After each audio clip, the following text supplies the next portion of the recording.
बोलो जयकारा बोल मेरे श्री गुरु महाराज की जय।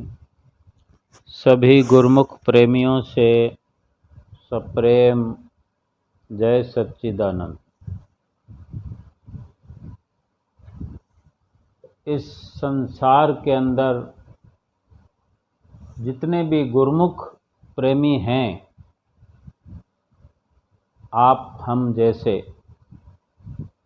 जिनको श्री गुरु महाराज जी के दर्शन करना अच्छा लगता है, जिनको श्री गुरु महाराज जी के सन्मुख खड़े होकर श्री आरती पूजा करना अच्छा लगता है, जिनको श्री गुरु महाराज जी की महिमा का गायन करना, गुरु महिमा पढ़ना अच्छा लगता है और श्री गुरु महाराज जी की आज्ञा अनुसार सेवा करना भी अच्छा लगता है। और इस तरह नित्य नियमों की पालना करते हुए जो सिमरन के बारे में श्री गुरु महाराज जी वचन फरमाते हैं, वो भी गुरुमुख प्रेमियों को अच्छा लगता है। भले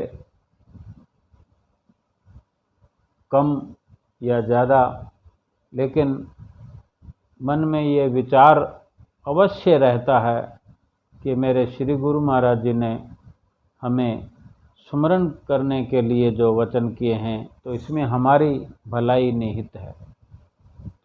समय समय पर जा कर के श्री आनंदपुर दरबार में, श्री प्रयाग धाम दरबार में, श्री संत नगर में, श्री विवेक धाम, श्री अमर धाम और भी कितने ऐसे आश्रम हैं, श्री पत्थरी धाम, जितने भी आश्रम, सब जगह पर गुरुमुख जन अपने अपने सुविधा के अनुसार पहुंचकर अपने प्रीतम प्यारे के दर्शन करने के लिए इंतज़ार ही करते रहते हैं।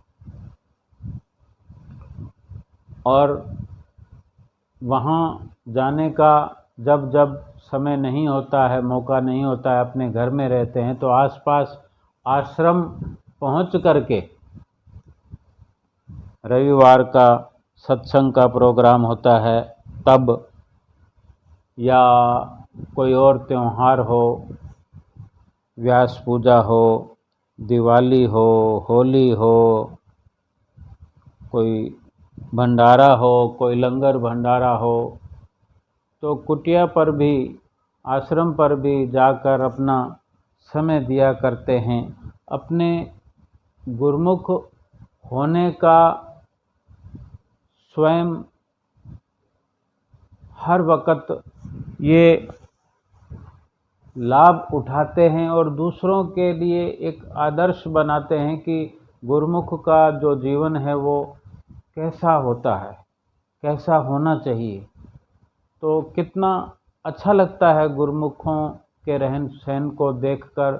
जो दूसरे नए गुरुमुख जो जुड़ते हैं, वो भली भांति महसूस करते हैं कि ये जो भी श्री आनंदपुर दरबार के गुरुमुख जन हैं, कितनी सादगी से, सहजता से अपना जीवन निर्वाह करते हैं, कार्य व्यवहार करते हैं और अपनी जीवन शैली को एक भक्ति मार्ग से जोड़कर आध्यात्मिकता की ओर अग्रसर होते हुए अपना जीवन निर्वाह बहुत अच्छे से करते हैं।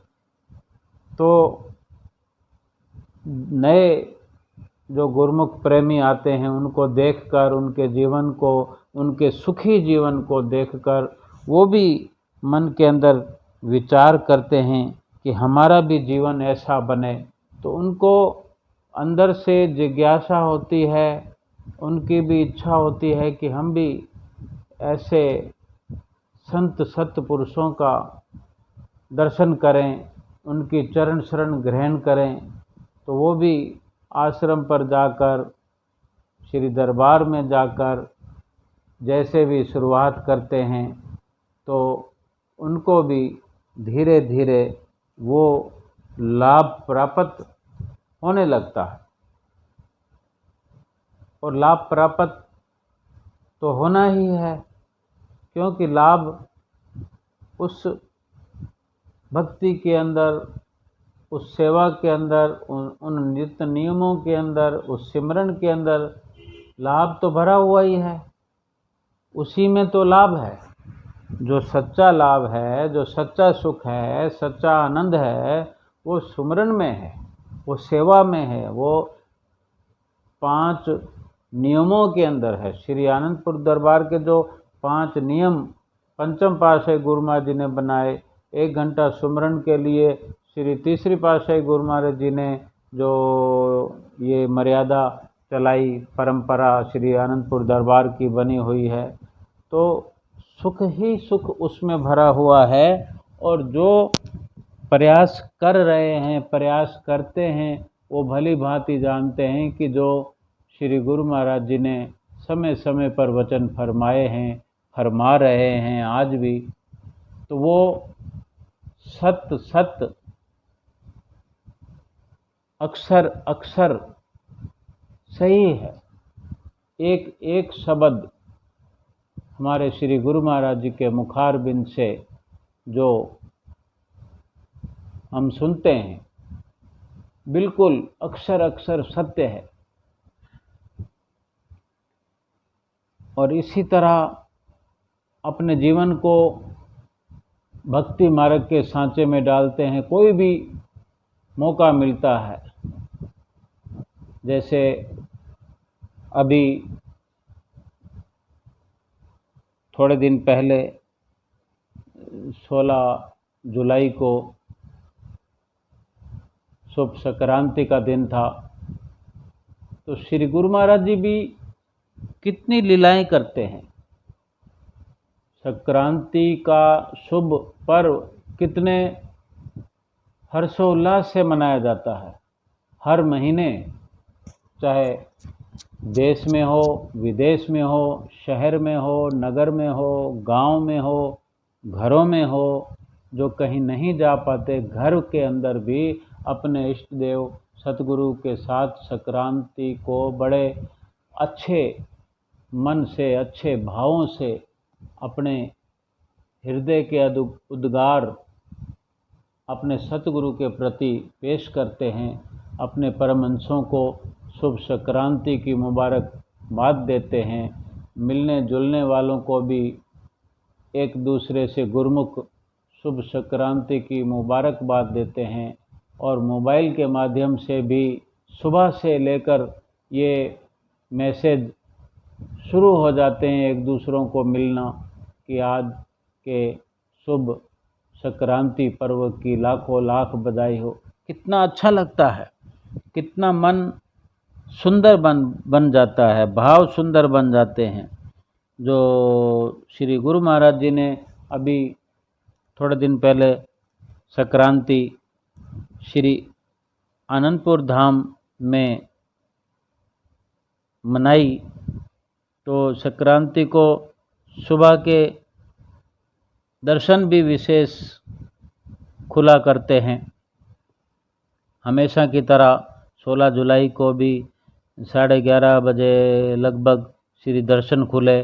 महात्मा लोगों ने मत्था टेका, प्रसाद का भोग भी लगा।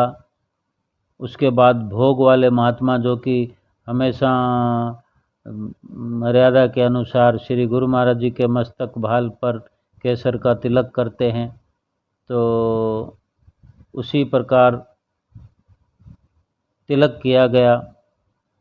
उसके बाद श्री गुरु महाराज जी की छठी पातशाही गुरु महाराज जी की श्री दर्शन हाल में श्री आरती पूजा शुरू हुई। आरती पूजा के बाद श्री गुरु महाराज जी ने प्रवचन फरमाए। श्री गुरु महाराज ने फरमाया कि गुरुमुखों, आज संक्रांति का पर्व है। संक्रांति के इस पर्व पर सबको शुभ आशीर्वाद हो, बधाई हो।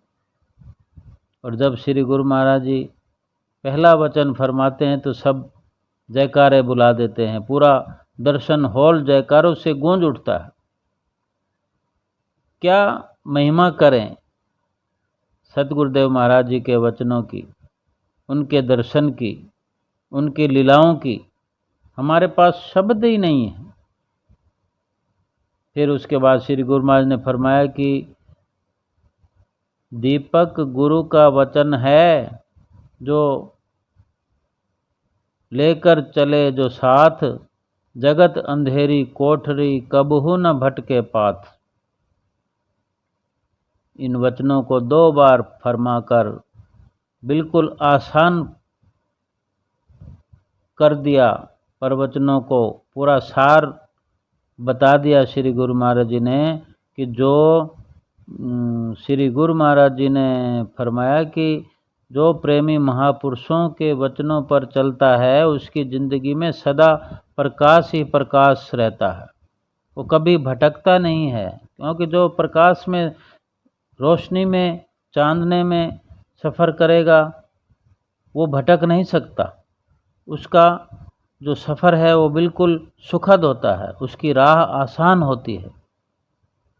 श्री गुरु महाराज ने फरमाया कि नाम ही सत्य है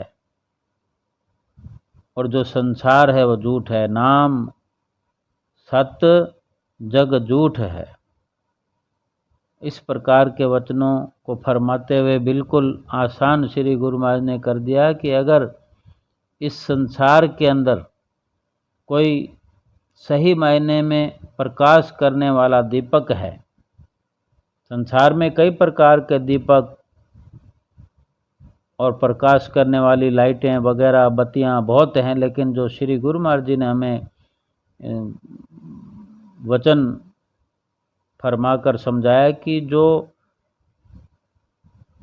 गुरु के वचन हैं वो ऐसे दीपक के समान हैं जिनसे, जिस वचनों रूपी दीपक से वो प्रकाश होता है कि ये जीव अपने जीवन का आंतरिक सफ़र, अंदरूनी सफ़र, हमारे अंदर की जो कोठरी है उसमें अंधेरा भरा पड़ा है, उस अंधेरी में, उस अंधेरी कोठरी में अगर वचनों का प्रकाश, वचनों रूपी दीपक को हम जला कर चलते हैं, ऐसे वचनों का सहारा लेकर चलते हैं, तो हमारे अंदर में, अंदर की कोठरी में प्रकाश ही प्रकाश हो जाता है। और इसी के अंदर जो सफ़र ये जीव करता है, ये जीव फिर उस प्रकाश के अंदर अपने असली मुकाम पर पहुंचता है और कहीं मोह माया के भुलेवे में नहीं आता, मोह माया के शिकंजे में नहीं फंसता, भटकता नहीं। और नाम सत्य है, जग झूठ है। हम कितनी बार अपने श्री गुरु महाराज जी से सुनते रहते हैं कि बार बार नाम की महिमा का जिक्र करते हैं कि नाम ही है जो सत्य है, बाकी सारा संसार झूठ है। इसी प्रकार वचनों के बाद श्री गुरु महाराज ने फरमाया कि एक बार फिर से आपको हमारी तरफ से बार बार शुभ आशीर्वाद।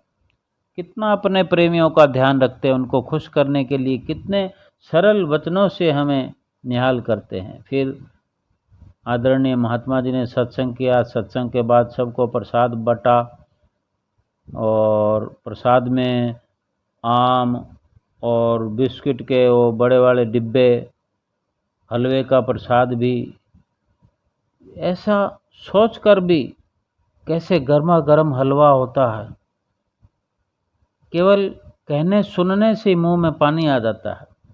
वो काजू डले हुए, वो झलकता हुआ देसी घी, प्रसाद इतना हम खाते हैं श्री गुरु महाराज जी की कृपा से कि बता नहीं सकते, वर्णन नहीं कर सकते। फिर इस प्रकार संगत माथा टेकने लगी। बहुत सारी संगत थी, अपनी अपनी भावना अनुसार संगत आती रही, माथा टेकते रही। श्री गुरु महाराज जी सबको आशीर्वाद देते रहे। कई प्रेमी होते हैं जो विनती भी करते हैं कि स्वामी जी आज संक्रांति है, आपको लाखों लाखों बधाई हो। श्री गुरु महाराज ने फरमाया कि आप सबको भी बहुत बहुत बधाई हो। कुछ प्रेमी माथा टेकने आए, जिनमें कुछ महात्मा जन, कुछ भगत थे। तो श्री गुरु महाराज जी के पास प्लेट में घेवर पड़ा था। श्री गुरु महाराज ने इशारा करते हुए फरमाया कि भाई घेवर सब में बांटो। फिर उन्हें घेवर का प्रसाद दिया गया। इसी तरह प्रेमी माथा टेकते रहे। कोई प्रेमी फूलों के हार लाया तो कोई फूलों का गुलदस्ता लेकर आया। श्री गुरु महाराज जी ने सबकी भावना पूरी की। सबको श्री गुरु महाराज जी ने आशीर्वाद दिया, देते रहे। जब सब ने माथा टेक लिया तो फिर नाचने वाला भजन शुरू हो गया। भजन शुरू हुआ, सभी तालियां बजाने लगे। तालियां बजाते रहे। श्री गुरु महाराज जी सबको आशीर्वाद देते रहे। फिर श्री गुरु महाराज जी ने महात्मा जी को इशारा किया। महात्मा जी टॉफ़ियों का टब लेकर आ गए। पहले श्री गुरु महाराज जी ने ढेर सारी टॉफ़ियाँ लुटानी शुरू की। उसके बाद गुरु महाराज जी ने बिस्कुट और आम भी लुटाए। बड़ी देर तक श्री गुरु महाराज जी लीला करते रहे। सारी संगत भाग भाग कर स्टील वाली ग्रिलों के ऊपर चढ़ गई। नाचने वाले भजन चलते रहे। सभी प्रेमी नाचते रहे और जय गुरांदी, जय गुरांदी, जय गुरांदी बोलते रहे। श्री गुरु महाराज जी बिस्कुट और आम और टॉफ़ियाँ लुटाते रहे। टॉफ़ियाँ लुटाते बीच में श्री गुरु महाराज जी ने फिर कर कमलों से ताली बजाना शुरू कर दिया। जैसे श्री गुरु महाराज जी ने ताली बजाई तो सारी संगत ने भी ज़ोर ज़ोर से तालियां बजानी शुरू कर दी। फिर श्री गुरु महाराज जी सबको आशीर्वाद देते हुए जाने लगे और इसी प्रकार मुस्कुराते हुए, सबको मुस्कुराकर दर्शन देते हुए, आशीर्वाद देते हुए अंदर की तरफ चले गए। तो ये जो सुंदर लीलाओं का जो आनंद है, आशीर्वाद का आनंद है, जो मुखारबिंद से लाखों लाख बधाई देते हैं श्री गुरु महाराज जी, ये आनंद कितना बड़ा है, इसको शब्दों में बांधा नहीं जा सकता। इसको अपनी भावना के अनुसार ही बड़ा या छोटा महसूस किया जा सकता है। अगर हम इसको ढेर सारा बनाना चाहें तो ये आशीर्वाद इतना बड़ा हो जाए, इतना ढेर सारा हो जाए कि लोक परलोक तक भी ये ख़त्म नहीं होता। हमारा भाव बड़ा या छोटा होता है। आशीर्वाद आशीर्वाद है, प्रकाश तो प्रकाश है। प्रकाश कभी बड़ा या छोटा नहीं होता। प्रकाश के लिए हमारा माध्यम क्या है? हमारा माध्यम, हमारे घर में हमने प्रकाश करना है तो हमने 0 वाट का बल्ब लगाना है, 5 वाट का लगाना है, 15 वाट का लगाना है, 100 वाट का लगाना है, 1000 वाट का लगाना है, मरकरी लगानी है। कितना ढेर सारा चांदना करना चाहते हैं, प्रकाश करना चाहते हैं। ये हमारे भाव पर निर्भर करता है कि हमारा भाव कैसा है, हम किस तरीके से उस सात्विक, उस सच्चे आशीर्वाद को, सच्चे दर्शन दीदार को अपने हम दामन में भर लेना चाहते हैं। कितनी हमारी जिज्ञासा है, कितना हमारा समर्पण है। ये भी फर्क पड़ता है कि हम जितना जितना समर्पित होते हैं अपने इष्ट देव सतगुरु के चरणों में, जितना जितना हम अपनी सुरती को उनके चरणों से परिपक्व करते हैं, उतना हमें आशीर्वाद भी बढ़ चढ़ कर महसूस होता है, दर्शनों का भी बढ़ चढ़ कर लाभ होता है। अगर सिर्फ ये मात्र इस प्रकार की कोशिशों से इतने बड़े बड़े लाभ होते हैं कि दुख भी मिट जाते हैं, सुख भरपूर हो जाता है, मन खुश हो जाता है, मन खुशियों से सराबोर हो जाता है, आत्मा प्रफुल्लित हो जाती है, शरीर भला चंगा हो जाता है, क्योंकि सेवा का जो मौका मिलता है और अच्छे अच्छे भाव जो हमें हमारे अंदर भरने को मिलते हैं। शरीर भी निरोग हो जाता है, मन भी सुंदर बन जाता है, आत्मा अपने लक्ष्य की ओर बढ़ने लगती है और कुछ भी खर्च नहीं आता। खर्च तो बड़े से बड़ा है, क्योंकि जो समर्पण भाव है, जो झुकाव है अपना, वो बहुत बड़ा है। लेकिन उसको अगर हम समझ लेते हैं तो वो बहुत ही सस्ते में हो जाता है, बड़ी सहजता से हो जाता है। क्यों कि सब कुछ तो हमारे श्री गुरु महाराज जी ने करना होता है, उन्होंने कर दिया है, वो कर रहे हैं, वो कर देंगे। हमने तो केवल विश्वास को अटल करना होता है, उनकी जो चरण शरण है उनके साथ अपनी सुरती को पक्का करना होता है। ये समझना होता है कि अगर इस दुनिया के अंदर अगर शांति का कोई स्रोत है, आत्मिक लाभ का कोई स्रोत है, मन को खुशियों से भरपूर कर देने का स्रोत है, वो हमारे श्री सतगुरुदेव महाराज जी के चरण कमल हैं। उनके साथ अपनी प्रीत बढ़ाते जाइए और उतना उतना अपने आप को लाभान्वित करते जाइए। और बोलिए जयकारा बोल मेरे श्री गुरु महाराज की जय।